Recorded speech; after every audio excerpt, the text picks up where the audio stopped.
Perhaps the function of memory becomes the most clear to us when it fails us in some situations when we need it the most.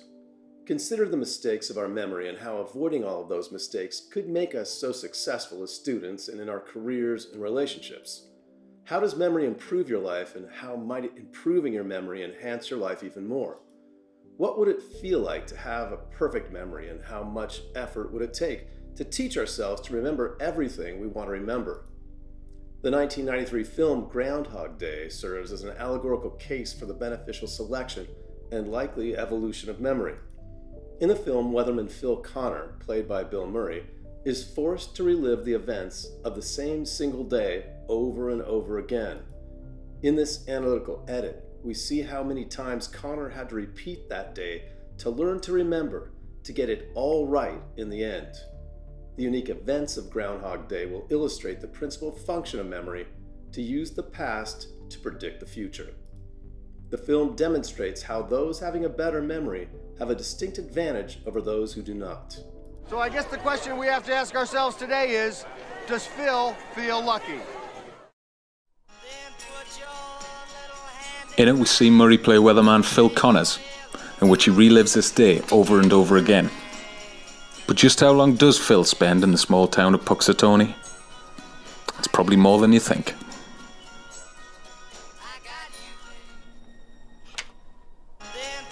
The film itself includes 38 separate days, wonderfully punctuated by the now irritating Sonny and Cher hit, I Got You Babe. Hey! Phil manages to simply embrace the situation early on through violence and seduction. Ned? Nancy? Nancy Taylor? Lincoln High School! I sat next to you in Mrs. Walsh's English class. 10. It soon becomes apparent that his life is made up of far more than what we see on screen. 6, 5. The robbery, for example, would take meticulous planning from failure to execution. 2.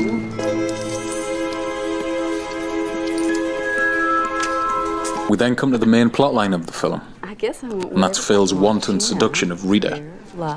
By slowly cataloguing her desires and needs, Phil begins to make himself irresistible, her perfect man. What I really want is someone like you. Can I buy you a drink? Okay. Jim Beam, ice, water. For you, miss? Sweet vermouth on the rocks with a twist, please. Can I buy you a drink? Okay. Sweet vermouth, rocks with a twist, please. Well, what should we drink to? To the Groundhog. I always drink to world peace. I like to say a prayer and drink to world peace. The realization that Phil has been here a lot longer than we think comes in his dedication to capturing Rita's I heart. studied 19th century French poetry. What a waste of time. You weren't in broadcasting or journalism Through anymore? trial and the many errors. Believe it or not, I studied 19th century French poetry.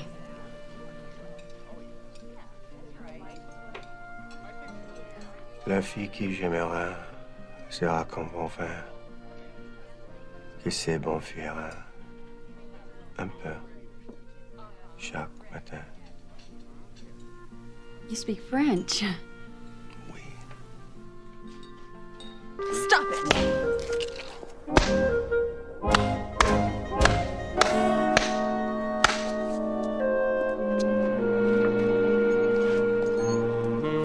Using the theory that it takes 10,000 hours to become an expert at anything, it's clear Phil did a lot to better himself, probably to impress Rita.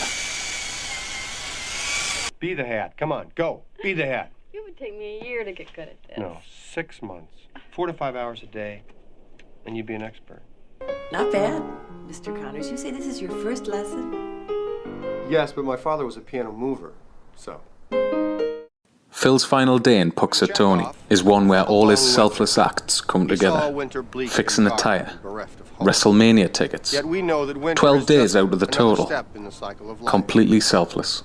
But standing here among the people of Punxsutawney and basking in the warmth of their hearths and hearts, I couldn't imagine a better fate than a long and lustrous winter.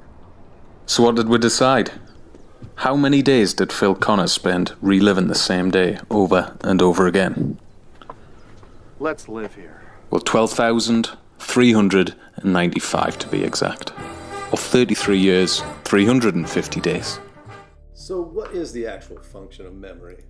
Researchers Anderson and Milson have found that if a person encounters a particular word, that they will be able to access that same word faster next time they encounter it. This is called priming, or repetition priming, because the presentation of the word primes the system for future encounters. Not only is the word itself primed, but words that are semantically related are also primed. For example, after we experience the word dog, the words cat, bark, and leash will be retrieved more quickly than if we had received the word table. Again, this is interpreted as memory trying to predict what words might come up in the near future based on previous co-occurrences of the concepts that underlie these words. Klein et al. Extended Anderson's work on memory, arguing that memory evolved to support the decision-making process. Throughout our lives, humans make many millions of decisions, and most of these decisions will require more information than is available in the environment. This additional information is provided by information stored in the memory. Different types of decisions, including habitat selection, mate choice, and predator avoidance, have their own particular solutions and constraints.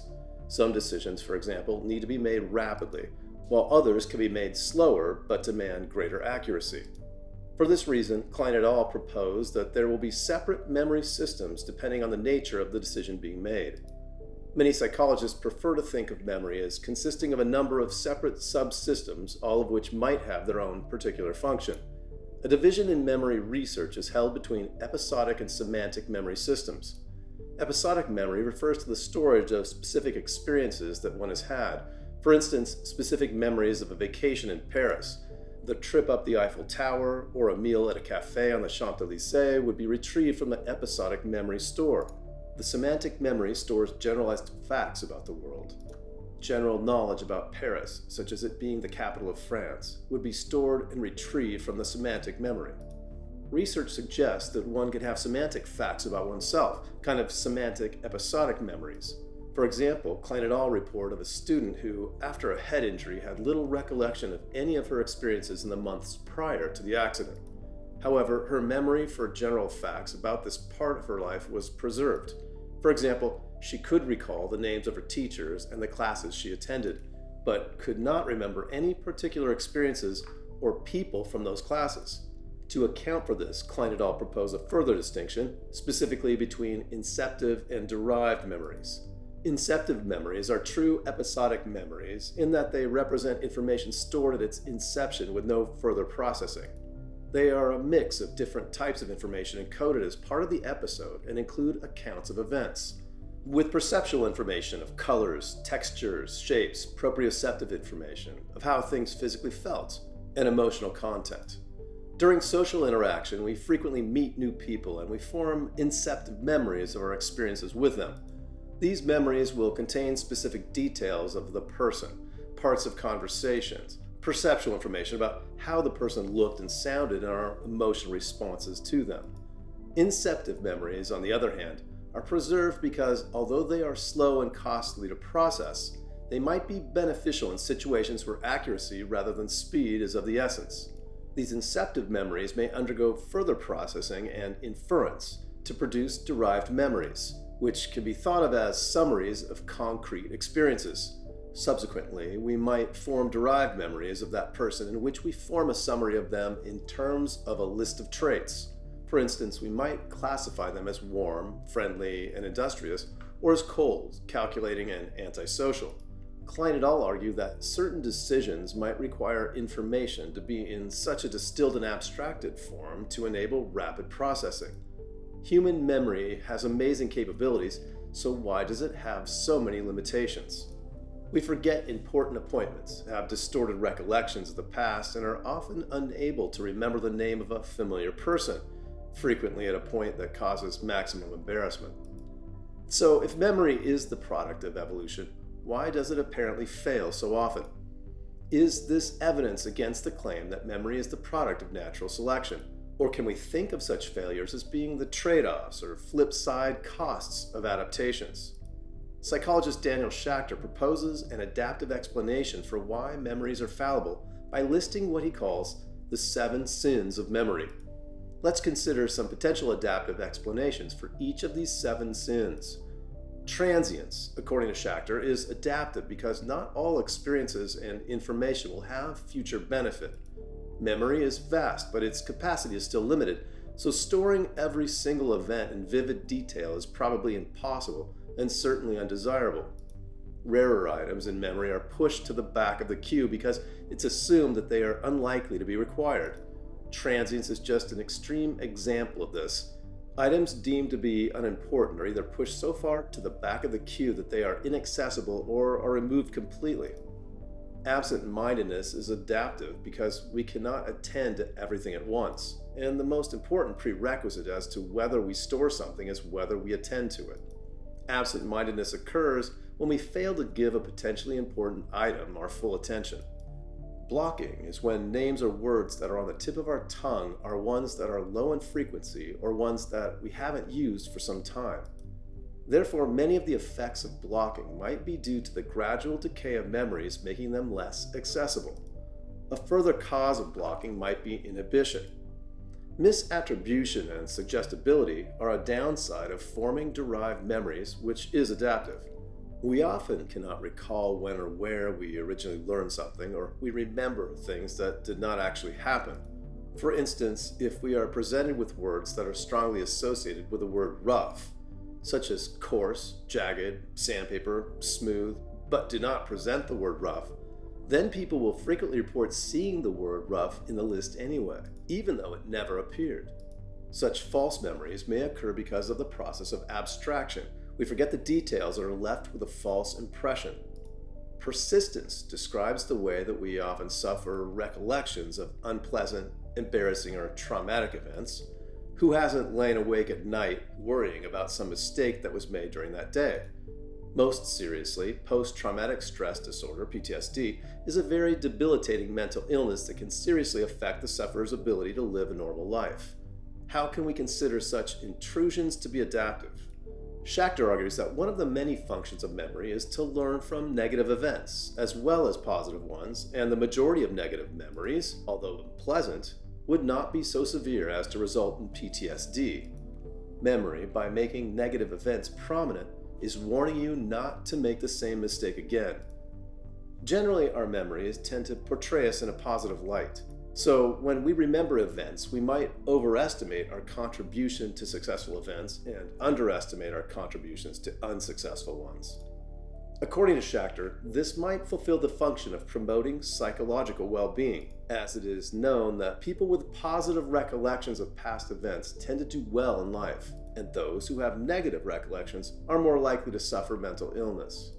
Furthermore, evolutionist Robert Trivers explains biases, such as cognitive dissonance, as part of a more general phenomenon of self-deception.